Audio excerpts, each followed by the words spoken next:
Assalamualaikum warahmatullahi wabarakatuh.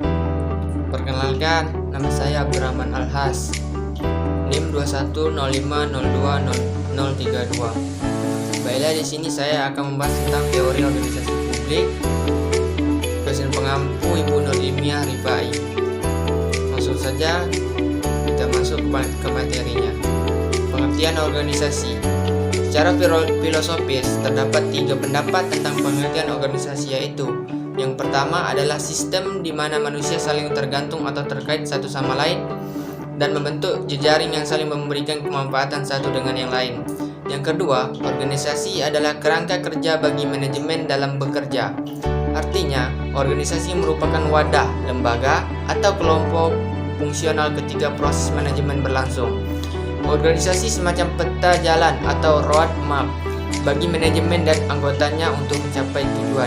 Yang ketiga, organisasi adalah strategi kompleks yang melibatkan manusia yang didesain untuk mencapai tujuan yang telah ditetapkan. Sehingga organisasi merupakan wadah di mana sekumpulan orang diarahkan. Adapun menurut para ahli, yang pertama menurut Ernest Dale, ia mengatakan organisasi adalah proses perencanaan yang meliputi penyusunan, pengembangan, dan pemeliharaan suatu struktur atau pola hubungan kerja dari orang-orang dalam suatu kerja kelompok. Yang kedua, Cass dan Rosenzweig. Mereka berpendapat organisasi adalah subsistem teknik, subsistem struktural, subsistem psikososial, dan subsistem manajerial dari lingkungannya yang lebih luas, di mana orang-orang yang berorientasi pada tujuan. Adapun ciri-ciri organisasi adalah lembaga sosial dengan berbagai pola interaksi, instrumen sosial yang mempunyai batasan, mempunyai tujuan dan sasaran, mempunyai format dan tata tertib yang harus ditaati, mempunyai koordinasi tugas dan wewenang. Teori organisasi. Teori organisasi merupakan sejumlah pemikiran dan konsep yang menjelaskan atau memperkirakan bagaimana organisasi atau kelompok dan individu di dalamnya berperilaku dalam berbagai jenis struktur dan kondisi tertentu. Savris dan Ott dalam Levy 2009. Secara sederhana, teori organisasi merupakan teori yang mempelajari kinerja dalam sebuah organisasi. Salah satu kajian teori organisasi diantaranya membahas tentang bagaimana sebuah organisasi menjalankan fungsi dan mengaktualisasikan visi dan misi organisasi tersebut. Ada beberapa teori organisasi, yaitu teori klasik, neoklasik, dan modern. Baiklah, kita akan membahas satu-satu teori tersebut. Yang pertama, teori klasik. Teori klasik berasal dari 2 teori, yaitu yang pertama teori scientific management yang dikembangkan oleh Wilson Taylor 1911 yang menekankan pada pembagian kerja untuk mendapat hasil maksimal secara efektif. Yang kedua, teori birokrasi yang dikembangkan oleh Max Weber 1947 yang menekankan pada pentingnya bentuk struktur hierarki yang efektif bagi organisasi. Teori organisasi klasik memiliki asumsi bahwa organisasi selalu memiliki susunan yang rasional dan logis, baik secara ekonomis maupun efisien. Jadi, rasionalitas, efisiensi, dan keuntungan ekonomis adalah tujuan organisasi. Beberapa asumsi teori klasik. Pertama, organisasi ada terutama untuk menyelesaikan tujuan-tujuan yang telah ditetapkan. Yang kedua, bagi suatu organisasi ada struktur yang tepat bagi tujuan, lingkungan, teknologi, dan partisipannya. Yang ketiga, pekerjaan organisasi paling efektif bila ada tantangan lingkungan. Sumur Bolman 1988. Teori ini juga berkembang dalam 3 aliran yang dibangun atas dasar anggapan-anggapan yang sama dan mempunyai efek yang sama, yaitu 1. Birokrasi dikembangkan dari ilmu sosiologi. Yang kedua, administrasi langsung dari praktik manajemen menuliskan aspek makro sebuah organisasi. Yang ketiga, manajemen ilmiah langsung dari praktik manajemen memusatkan aspek mikro sebuah organisasi. Pertama, teori birokrasi dikemukakan oleh Max Weber. Weber menggambarkan tipe birokrasi ideal dalam nada positif, membuatnya lebih berbentuk organisasi rasional dan efisien daripada alternatif yang terdapat sebelumnya. yang dikarakterisasikan sebagai dominasi, karismatik, dan tradisional. Menurut Korps, karakteristik birokrasi adalah sebagai berikut. 1. Adanya aturan-aturan, norma-norma, dan prosedur yang baku mengenai apa yang dilakukan dan menyelesaikan tugas-tugas organisasi. Yang kedua, spesialisasi peranan anggota organisasi menurut pembagian pekerjaan.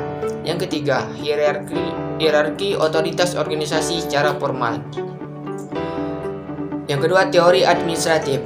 Teori ini dikembangkan oleh Henry Fayol, Lyndall Urwig dari Eropa, dan James De Money, Allen Reilly dari Amerika. Menurut Fayol, kegiatan administrasi dapat dipecah secara fungsional dalam 5 fungsi. Yang pertama, planning atau perencanaan. Yang kedua, control. Yang ketiga, coordination atau koordinasi. Yang keempat, command atau memerintah. Yang kelima, organizing atau pengorganisasian. Kaidah manajemen menurut Fayol yang menjadi dasar teori administrasi yaitu sebagai berikut. Yang pertama, pembagian kerja. Kedua, wewenang dan tanggung jawab. Yang ketiga, disiplin. Yang keempat, kesatuan perintah. Yang kelima, kesatuan pengarahan. Yang keenam, pendahuluan kepentingan umum. Yang ketujuh, balas jasa. Yang kedelapan, sentralisasi. Yang kesembilan, rantai skalar atau garis wewenang. Yang selanjutnya, aturan. Selanjutnya, keadilan, kelanggengan personalia, inisiatif, dan semangat korps. Yang ketiga, teori manajemen ilmiah. Teori ini dikembangkan tahun 1900 oleh Frederick Winslow Taylor. Manajemen ilmiah adalah penerapan metode ilmiah pada studi, analisa, dan pemecahan masalah organisasi atau seperangkat mekanisme untuk meningkatkan efisiensi kerja. Ada 4 kaidah manajemen menurut Frederick W. Taylor. Yang pertama, menggantikan metode kerja dalam praktik dengan metode atau dasar ilmu pengetahuan. Yang kedua, mengadakan seleksi, latihan, dan pengembangan karyawan. Yang ketiga, pengembangan ilmu tentang kerja, seleksi, latihan, dan pengembangan secara ilmiah perlu diintegrasikan. Yang keempat, perlu dikembangkan semangat dan mental karyawan untuk mencapai manfaat manajemen ilmiah. Ada beberapa prinsip dasar dan konsep manajemen yang penting dalam manajemen ilmiah. 1. Ilmu harus menekankan pada rule of thumb dalam memandu rancangan tugas dan aktivitas organisasi. Efektivitas operasi organisasi harus diukur secara objektif dan ilmiah. Yang kedua, harmonisasi harus ditingkatkan dalam organisasi dengan menciptakan kaidah, aturan, dan peran formal anggota organisasi secara ilmiah dengan baris dan pertunjukan yang jelas. Yang ketiga, perusahaan harus menekankan pada individualisme. Manajemen harus bekerja sama dengan bekerja untuk memastikan bahwa tugas diselesaikan dengan sangat efisien dan berbaris pada cara ilmiah. Yang keempat, pencapaian hasil maksimum termasuk output terbatas harus menjadi tujuan utama organisasi. Yang kelima, semua pekerja harus ditingkatkan kemampuan produksi maksimum dan potensi kerjanya, sehingga dengan demikian mereka bisa mencapai efisiensi dan kesesuaian yang lebih baik. Yang keenam, perlunya divisi kerja di antara manajemen dan pekerjanya. Yang ketujuh, perhatian harus diberikan untuk menghilangkan semua bentuk soldering aktivitas organisasi. Yang kedelapan, pekerja harus diberi gaji atas pekerjaan yang dilakukan melalui penggunaan wage rate. Selanjutnya, teori neoklasik. Neoklasik disebut juga dengan teori hubungan manusiawi. Teori ini menekankan pada pentingnya aspek psikologis dan sosial karyawan sebagai individu ataupun kelompok kerja. Pendekatan yang ada pada teori neoklasik yaitu pendekatan perilaku atau behavioral approach atau pendekatan hubungan kerja kemanusiaan atau human relation approach. Dalam pembagian kerja neoklasik memandang perlunya partisipasi, perluasan kerja, dan manajemen bottom up. Perkembangan teori neoklasik yaitu teori yang pertama teori kewenangan Chester Barnard, yang kedua teori hubungan manusiawi atau Elton Mayo, yang ketiga teori fusi Baco Argris, yang keempat teori peniti penyambung Likert. Yang pertama teori kewenangan Chester Barnard. Kewenangan atau authority adalah usaha mempengaruhi bawahan yang merupakan suatu integrasi atas dasar konsensus secara sukarela. Chester Barnard mengatakan, kewenangan terletak pada persetujuan yang mempunyai daya kekuatan atau potentiality of action, yaitu tersebar tujuan bersama daripada organisasi itu. Barnard mengatakan ada 4 syarat yang harus dipenuhi sebelum seorang menerima sebuah pesan yang bersifat otoritatif, yaitu yang pertama, orang tersebut memahami pesan yang dimaksud. Yang kedua, orang tersebut percaya bahwa pesan tersebut tidak bertentangan dengan tujuan organisasi. Yang ketiga, orang tersebut percaya bahwa pada saat ia memutuskan untuk bekerja sama, bahwa pesan yang dimaksud sesuai dengan minatnya. Yang keempat, orang tersebut mempunyai kemampuan fisik dan mental untuk melaksanakan pesan. 4 premis di atas terkenal dengan teori penerimaan kewenangan, yakni kewenangan yang berasal dari tingkat atas organisasi. Ada 7 faktor komunikasi yang berperan dalam menciptakan dan memelihara otoritas yang objektif dalam sebuah organisasi. Yang pertama, saluran komunikasi harus diketahui secara pasif. Yang kedua, harus ada saluran komunikasi formal dalam setiap organisasi. Yang ketiga, komunikasi berjalan secara efektif dan efisien. Yang keempat, garis komunikasi formal keseluruhannya hendaknya digunakan secara normal. Yang kelima, orang yang bekerja sebagai pengatur jalur komunikasi haruslah orang yang cakap. Yang keenam, garis komunikasi seharusnya tidak dapat gangguan sementara organisasi sedang berfungsi. Yang ketujuh, setiap komunikasi haruslah disahkan. Adapun yang kedua, teori hubungan manusiawi Elton Mayo menyimpulkan bahwa produktivitas kerja tidak ditentukan oleh faktor cahaya dan besaran upah, melainkan oleh bagaimana organisasi memberikan kesempatan bagi pegawai untuk melakukan human relation dalam organisasi. 2 kesimpulan yang berkembang dalam dan studi Hawthorne tersebut sering disebut efek Hawthorne atau the Hawthorne effect. Yang pertama, perhatian terhadap orang-orang boleh jadi mengubah sikap dan perilaku mereka. Yang kedua, moral dan produktivitas dapat meningkat apabila para pegawai mempunyai kesempatan untuk berinteraksi satu sama lain. Yang ketiga, teori fusi Bako-Agris. Bako 1950 menyarankan suatu proses fusi. Ia berpendapat bahwa organisasi hingga suatu tahap tertentu mempengaruhi individu, sementara pada saat yang sama individu pun mempengaruhi organisasi. Hasilnya adalah suatu organisasi yang dipersonalisasikan oleh setiap individu, pegawai, dan individu-individu yang disosialisasikan oleh organisasi. Agris 1997, seorang rekan Bako di Universitas Yale, memperluas dan menyempurnakan karya Bako. Ia berpendapat bahwa ada suatu ketidaksesuaian yang mendasar antara hubungan pegawai yang matang dengan persyaratan formal organisasi. Organisasi mempunyai tujuan yang berlawanan dengan tujuan pegawai perseorangan. Banyak orang mengetahui berdasarkan pengalaman pribadi bahwa penyesuaian diri terhadap tuntutan suatu organisasi formal tidak mudah dan tidak dapat diharapkan terjadi secara otomatis. Yang keempat, teori peniti penyambung Likert. Konsep peniti penyambung berkaitan dengan kelompok-kelompok yang tumpang tindih. Setiap penyelia merupakan anggota dari 2 kelompok sebagai pemimpin unit yang lebih rendah dan anggota unit yang lebih tinggi. Penyelia berfungsi sebagai peniti penyambung, mengikat kelompok kerja yang satu dengan yang lainnya pada tingkat berikutnya.